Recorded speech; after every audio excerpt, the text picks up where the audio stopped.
আসসালামু আলাইকুম সম্মানিত দর্শকবৃন্দু। আমি গত কয়েকদিন আগে একটা আধুনিক জ্ঞানের ব্যাপারে একটা ভিডিও চাইছিলাম। এরপর অনেকে আমাকে বলছে এভাবে আধুনিকের কিছু জ্ঞান আলোচনা করার ব্যাপারে আমাকে বলছে। আর এই জ্ঞানগুলো আলোচনা করলে হয় কি, আমারও যেগুলো অজানা তথ্য জানা যায় এবং পরস্পর আলোচনা করলে জিনিসটা ধার থাকে। জ্ঞান এমন জিনিস, যত বলাবলি করা হবে, যত পড়া হবে, যত গবেষণা করা হবে, তত জিনিসটা তাজা থাকবে। আর যদি এটাকে চর্চা না থাকে, তাহলে এটা আপনার ভতরার মতো হয়ে যায়, ভতরা চাকুর মতো হয়ে যায়, মূল্যহীন হয়ে যায়। তো যাই হোক, আন্তর্জাতিক বিষয়ে আমি আজকে আপনার সামনে একটা বিষয় আলোচনা করব। যদিও আন্তর্জাতিক বিষয়ে আমার ডিগ্রি নেই, কিন্তু আমার ছোটোবেলা থেকে আমার খুব নেশা আন্তর্জাতিক বিষয়ে, পৃথিবীর বিষয়ে, বাংলাদেশ বিষয়ে পড়ালেখা করা বা এসে করা। তো আমাদের ওস্তাদগুনও আমার ব্যাপারে জানেন যে আমি যখন হিফজখানাত পড়তাম, তখন থেকে আমি এই আন্তর্জাতিক বাংলাদেশ বিষয়ে আমি আলোচনা করতাম।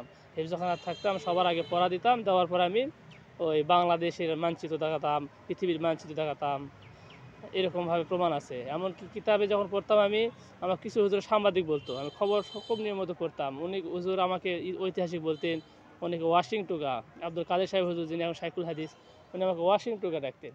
তো এরকমভাবে আমার আসলে ছোটোবেলা থেকে আন্তর্জাতিক বিষয়ে খুব লেখাপড়া, মানে পড়ার ব্যাপারে খুব আমার আগ্রহী, এটা ব্যাপারে খুব আমার নেশা। যদিও আমি ওই পর্যন্ত আমি লেখাপড়া করিনি, বিয়ে পর্যন্ত পড়ছি, ফাইনাল পরীক্ষা দেওয়া হয়নি, যাই হোক।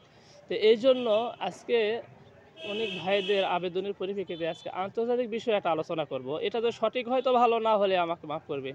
তো আমার ধারণা মতো আশা করি কিছু না কিছু সঠিক হবে। সেটা হলো যে ভারত, আমেরিকা, ভারতে হঠাৎ করে ভারত বিমুখী হলো কেন?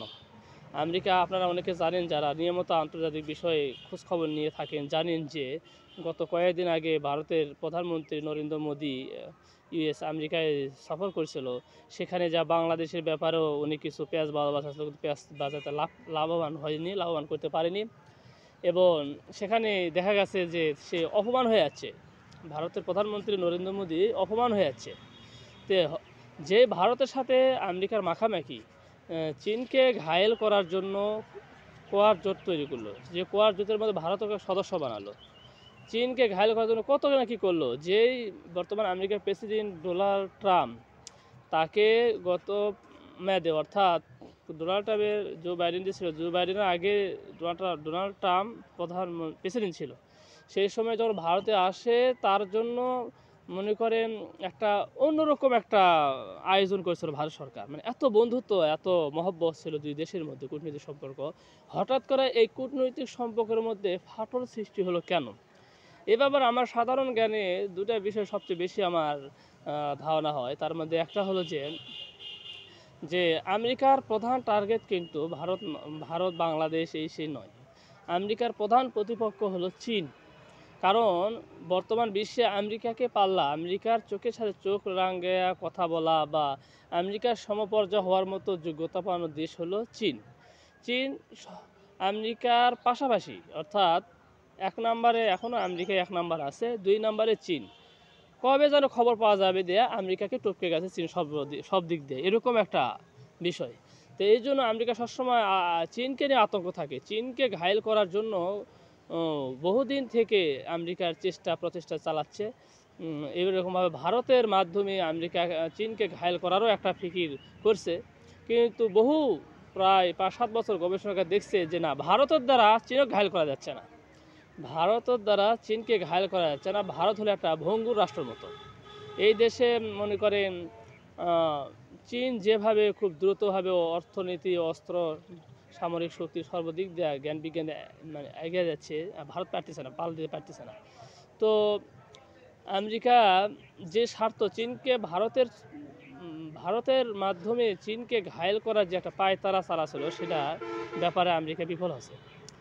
তো এই দিক দিয়ে যখন দেখতেছে যে ভারতের দ্বারা আমেরিকাকে ধরা যাচ্ছে, চীনক ধরা যাচ্ছে না, তাহলে ভারতকে এত বলতে থাকি লাভ। এটা একটা হতে পারে। পাশাপাশি আর একটা হতে পারে, সেটা হলো যে আমেরিকার যে প্রেসিডেন্ট মিস্টার ডোনাল্ড ট্রাম্প, এর প্রতিপক্ষ ছিল কমলা হ্যারিসের সাথে ডোনাল্ড ট্রাম্পের নির্বাচন হয়েছিল। মানে ডেমোক্র্যাট থেকে কমলা হ্যারিস আর রিপাবলিকান থেকে ডোনাল্ড ট্রাম্প।